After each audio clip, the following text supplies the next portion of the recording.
Tal cual se lo comentábamos en las claves, el Ministerio Público pidió prisión preventiva para la exministra de la Corte Suprema, Ángela Vivanco. Esto es la llamada trama bielorrusa. La ex magistrada fue detenida anoche en su casa en la comuna de Las Condes. Mañana se va a retomar la audiencia de formalización que se podría extender hasta el viernes. Queremos hablar sobre este tema, queremos ver los alcances que tienen, la importancia de lo mismo y las penas que enfrenta la ex ministra de la Suprema. Estamos con el ex fiscal Carlos Gajardo, a quien saludamos y le damos la bienvenida al canal 24 Horas. Carlos, ¿cómo está usted? Buenas tardes, bienvenido. Buenas tardes, Iván. Muchas gracias por la invitación a conversar. Bueno, partamos por el primero, Carlos, si ha llamado mucho la atención, mientras ahí recuperamos parte del contacto con usted, el traslado de la exministra Ángela Vivanco, que como vemos en imágenes fue sacada anoche por efectivos de carabineros, por dos funcionarias policiales que habían concurrido junto a un numeroso contingente, hay que decirlo, a la casa de la exministra, para proceder con esta orden de detención y también con una incautación, Carlos. Ha llamado mucho la atención, me gustaría que primero veamos el tema de la forma. Primero el traslado de ella, esposada, ella sale de su casa esposada, intenta cubrirse la mano usando esta suerte de bufanda o manta, y luego en la misma audiencia de formalización, donde uno entendería que no hay un evidente riesgo de fuga o que pusiera en riesgo a la integridad, no tengo idea, de quienes componen la audiencia, también se le dio esposada. Cuestión que ha ocurrido con muchas otras personas que enfrentan la justicia, pero llama bastante la atención porque estamos hablando de una exministra de la Corte Suprema. Estrictamente desde el punto de vista de la forma, ¿es lo que corresponde? ¿Queda a criterio del Ministerio Público? ¿Queda a criterio del Tribunal? Yo creo que es lo que corresponde. Es importante en estos temas resguardar lo que denominamos el principio de igualdad ante la ley, es decir, que no existan tratos privilegiados. Fíjese usted, en este caso, Iván, se daba la paradoja de que los imputados colaterales al caso estaban todos en prisión preventiva, están todos, mientras que la principal imputada por estos hechos no había podido ser formalizada. ¿Y esto por qué? Porque existe una especie de beneficio procesal consistente en que si la Fiscalía quiere imputarle cargos a una persona que tiene una determinada calidad, un diputado, un senador que tienen fuero, o un fiscal o un ministro de corte que tienen lo que se denomina esta querella de capítulos como proceso previo, es evidente que entonces lo que se configura más bien es un beneficio en favor de estas personas, ¿no? Que fueron formalizadas, que son formalizadas solo después que la Corte autorice esta luz verde. En el caso de la ministra Vivanco esto era especialmente extraño, pues la ministra había dejado de ser ministra de la Corte hace bastante tiempo y dos de los ministros de la Corte Suprema habían votado para decir que no era necesario realizar este proceso previo de la querella de capítulos, pero igual tuvo que realizarse. Entonces, todas las formas a mí me parece importante que se guarden. Aquí había una orden de detención, eso debe ser cumplido por la policía. Lo tradicional es que las personas salgan esposadas y yo creo que en todos esos pequeños detalles que la ciudadanía está muy atenta, se juega también en parte el que se respete el principio de igualdad ante la ley. Por supuesto, Carlos, y ese principio de igualdad ante la ley, lo decíamos, ha operado en otras personas que enfrentan la justicia. Pero desde el punto de vista de la forma, ¿cuál es el fin que cumple, por ejemplo, tener a una persona esposada durante una audiencia?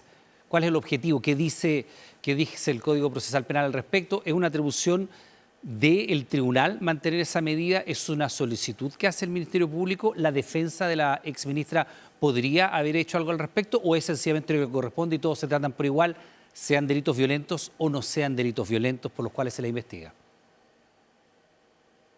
Yo diría que en general en estos delitos el juez, a petición sobre todo de la defensa, autoriza que se saquen las esposas, sobre todo cuando se trata de audiencias de larga duración, y eso puede generar un malestar en una persona además que tiene sus años. Entiendo que en algún momento de la audiencia eso fue solicitado por la defensa y que efectivamente se le sacaron las esposas, pero es una atribución que tiene, una decisión que tiene el juez y que en general en este tipo de casos también se concede.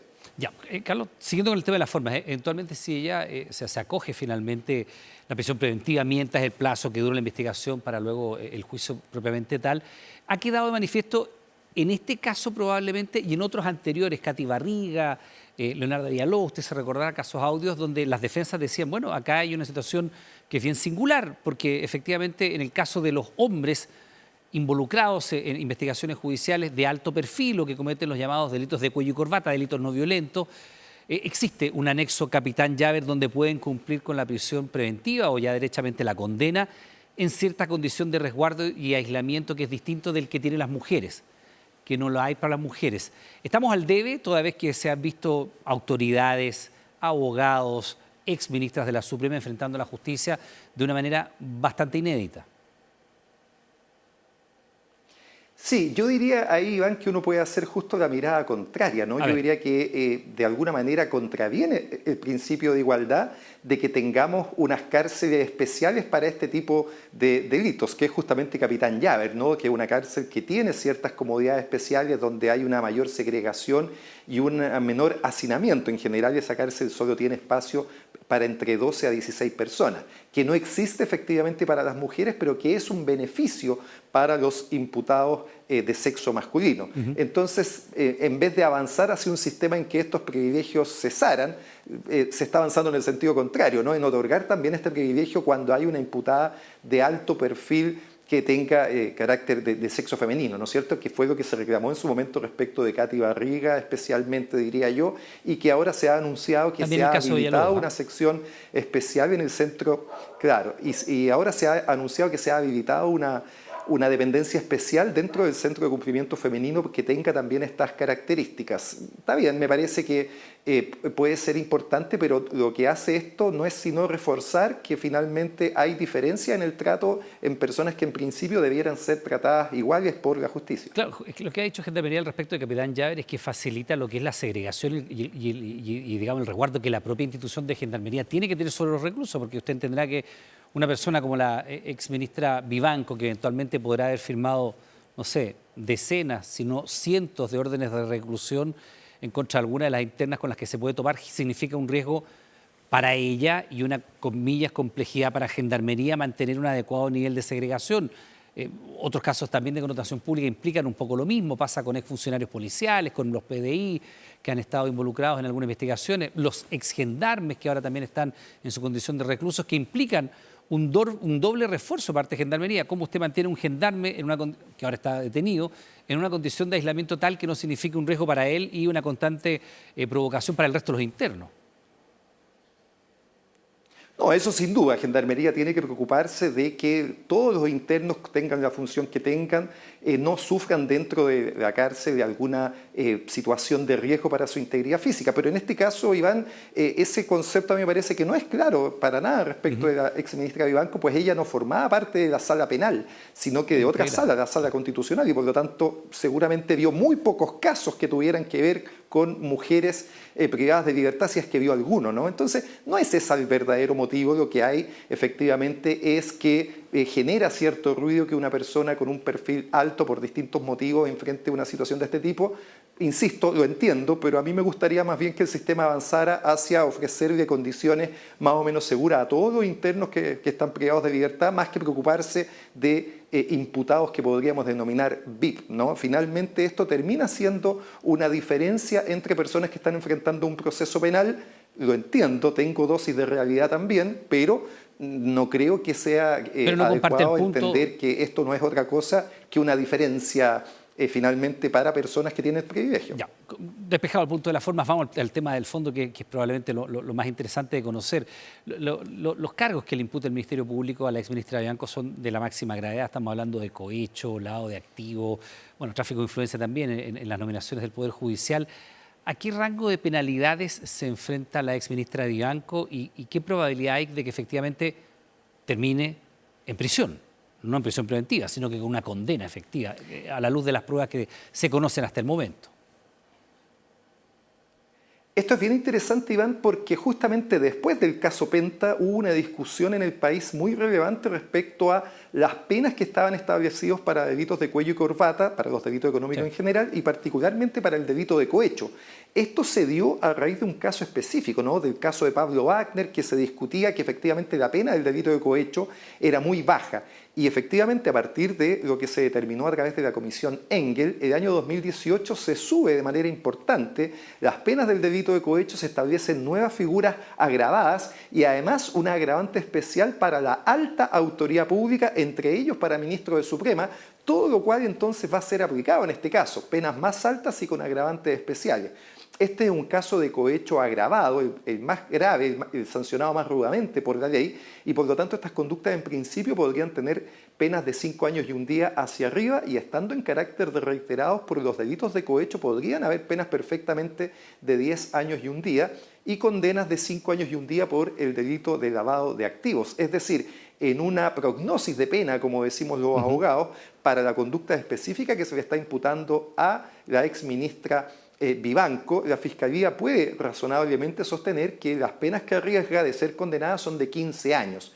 Y recordemos que esto no está siendo tampoco Carlos, frecuente, ¿no?, en los...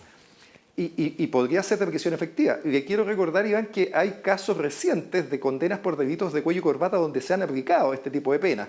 A los alcaldes de Rancagua y de Algarrobo por delitos distintos, pero también de corrupción, de fraude al fisco, se les condenó respectivamente a 14 y a 16 años. Y al exdirector de la PDI se le condenó a 12 años, ¿no? Es decir, está habiendo una forma de procesar estos delitos, yo diría, más intensa, que en los últimos meses ha significado condenas muy graves de más de una decena de años en todos estos casos para delitos de esta gravedad.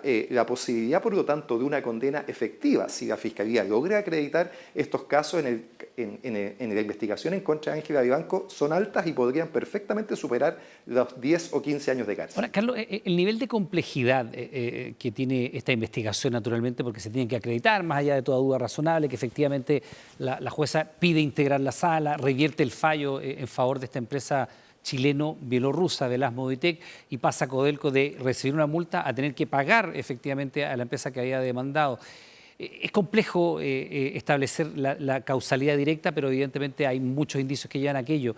¿Qué tan compleja puede ser esta investigación y de cuánto plazo en términos de meses podría durar lo que pide el Ministerio Público para llegar a probar los delitos que le imputa a la exministra de la Suprema?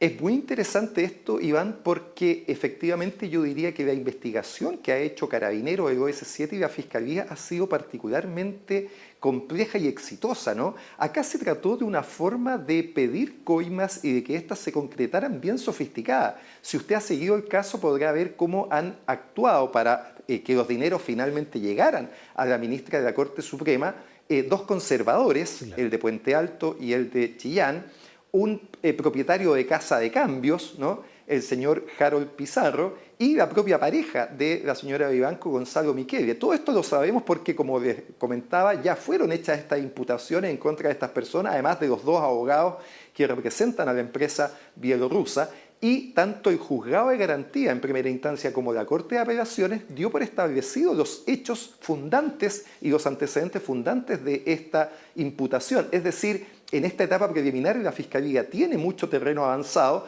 pues estos mismos hechos ya fueron dados por acreditados en la etapa procesal correspondiente. Esto no es una sentencia definitiva, sino que es decir, ¿sabe qué, señor fiscal? Sus antecedentes son serios, son graves y por lo tanto, ante este riesgo de fuga, yo le concedo la prisión preventiva para esos 3 imputados.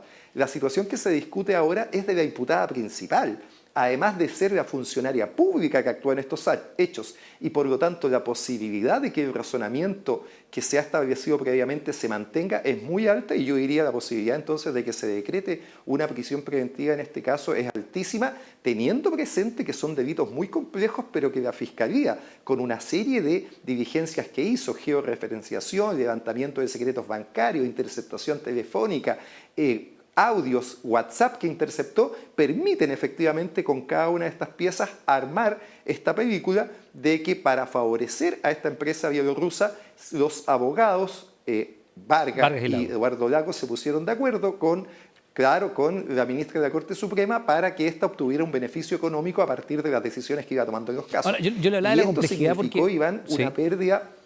Bueno, por favor, termine. Sí, no, y esto significó, Iván, y esto es lo más grave, una pérdida para una empresa como Codelco, que es de las más grandes del país. Por eso la gente se pregunta, ¿no?, si son capaces de hacer esto con Codelco, que es una empresa tan poderosa, ¿qué queda para el ciudadano de a pie, ¿no es cierto?, que siente que efectivamente puede también ser asaltado de esta manera en los tribunales de justicia. Claro, yo le preguntaba por la complejidad porque en algunas declaraciones previas de la propia exministra Vivanco y parte de lo que se ha sabido de su defensa, dice, por ejemplo, que sobre la georreferenciación, a propósito de cuando ella iba a retirar estos sobres con dinero, que ella concurría, por ejemplo, a un lugar donde se hacían las uñas, por decirle algo. Y que la información que se obtiene del cruce de antenas celulares tiene un cierto radio que no demuestra la precisión, pese a que está el testimonio del conserje, lo que ya sabemos un poco que se ha expuesto en la prensa. Por eso yo digo el nivel de complejidad. Una cosa es que la georreferenciación diga, ella iba a este lugar y a lo que iba. Ella dice, no, yo voy cerca ahí porque me hago las uñas. Muy distinto que fuera a buscar el dinero con el cual se le pagaban estas coimas. Por eso le señalo lo complejo de esta investigación, porque además otra de la arista es lavado de activos, todos los esfuerzos que se hicieron por demostrar que estos pagos eran parte de sus remuneraciones y no pago por estos favores judiciales. ¿Cuál sería un plazo razonable de investigación? Bueno, el plazo ya está fijado a partir de la primera formalización que se hizo en contra de Lagos, Vargas y Bukele. Ese plazo se mantiene, entiendo que fue algo así como 4 meses y por lo tanto cuando se vence ese plazo inicial la Fiscalía podrá pedir nuevamente una ampliación de ese plazo. Pero fíjese que respecto a ese tema, ¿no?, de la georreferenciación y de la peluquera, era un antecedente, yo diría, marginal dentro de la investigación al que la defensa trató de sacarle mucho partido, pero no lo obtuvo. Acá lo fuerte fue sobre todo las declaraciones que daban cuenta cómo se le pagaron dólares al señor Gonzalo Miquele por parte de estos abogados. Eso fue cambiado en una casa de cambio del señor Harold Pizarro y luego estos dineros se le entregaron a los conservadores que lo devolvieron a el señor Gonzalo Miquele como supuestos pagos por asesoría. Y ahí es muy interesante cómo parte de los imputados han comenzado a colaborar. Por ejemplo, los conservadores que no quedaron en prisión preventiva, uno de ellos declaró que el correo que se le envía, donde se le envía un contrato falso para dar cuenta de estas supuestas asesorías, venía desde la casilla personal de Ángela Vivanco, ¿no?, con un mensaje que decía, este es el contrato definitivo. Es decir, con estas colaboraciones se ha podido también establecer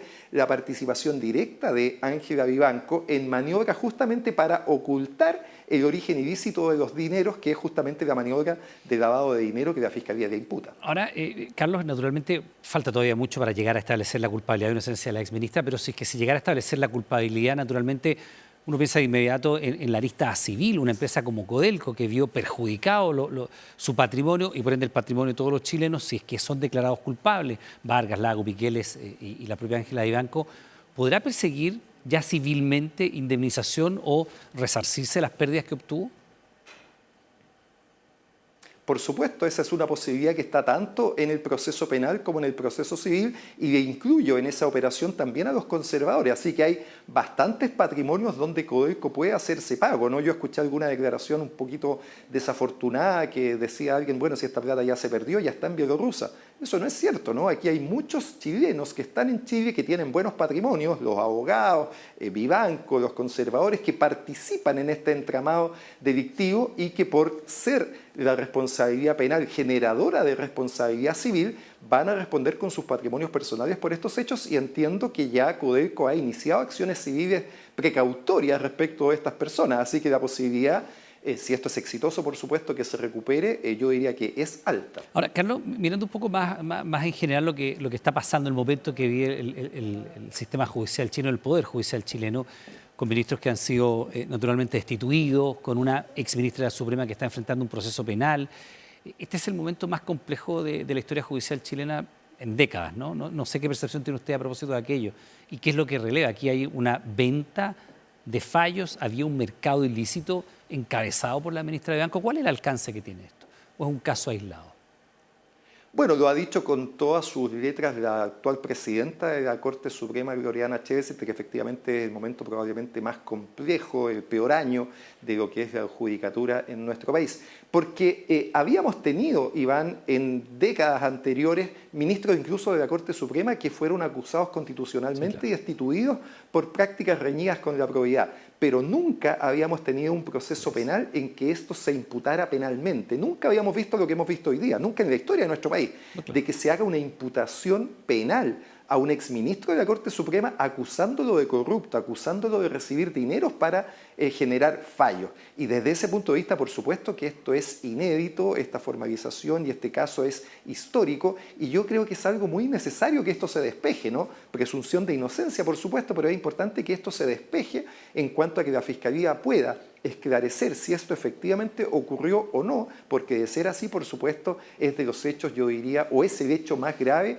que ha sufrido nuestra historia, no reciente, sino que en nuestra historia como instituciones encargadas de la administración de justicia en nuestro país. Carlos, ya que se nos vaya el tiempo, muchos han relevado también la necesidad de, a propósito de estos casos, y de todo lo que ha relevado el caso Audios con la injerencia para la nominación y bajar candidaturas de ministros, candidatos a fiscal incluso, que le ha costado la carrera a jefe de la PDI, fiscales, supremos, en fin, la lista es bastante generosa. El teléfono de Hermosilla parece ser un filón que todavía tiene mucho más que entregar. Y hay muchos que han dicho, bueno, es el momento de mirar realmente cómo se generan los ministros de nuestro país, cómo se nominan los ministros, esta tradicional ceremonia del besamano, las reuniones en casa de parlamentarios, el paso por el Senado, la nominación del presidente, la autonomía finalmente del Poder Judicial. ¿Qué autonomía tiene un juez si le dé su nominación a el senador A, B o C? O al abogado que hacía las gestiones ante los ministros respectivos. Sí.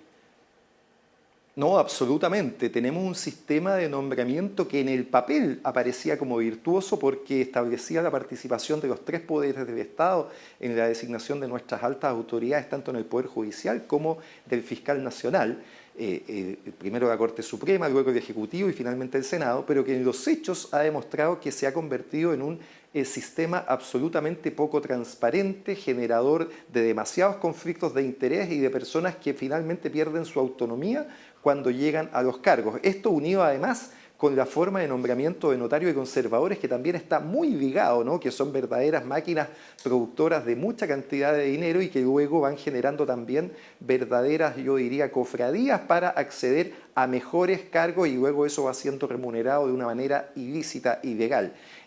Yo creo que es urgente hacer un cambio a este sistema de nombramiento. Eso lo intentó el gobierno anterior. El ministro de Justicia, Hernán Larraín, presentó un proyecto que no tuvo nunca los votos suficientes. Yo creo que este gobierno, que tuvo además el impulso del caso Hermosilla, el gobierno del presidente Boris desaprovechó esta ocasión, esta oportunidad histórica de haber hecho los cambios y bueno, quedamos en las manos, ¿no es cierto?, del nuevo gobierno, en que también espero que se genere un incentivo importante para cambiar esta forma de nombramiento. Esta forma de nombramiento no resiste más, ¿no es cierto?, por la cantidad de problemas que genera. Hay que buscar un mejor sistema, pero por supuesto todos los sistemas son generadores de problemas y junto con tener un mejor sistema necesitamos mejores formas de control de que se cumplan las normas, ¿no? De evitar efectivamente el besamano, los alegatos de pasillo, las reuniones secretas y todo esto que el teléfono de Luis Hermosilla ha mostrado con tanta nitidez, la manera finalmente en que se cocinan los nombramientos generando un perjuicio muy grande para la autonomía por una parte de las instituciones y para la confianza de las personas en cómo funciona la justicia. Carlos Gajardo, ex fiscal, le damos las gracias como siempre por esta conversación. Estamos en contacto, muy amable.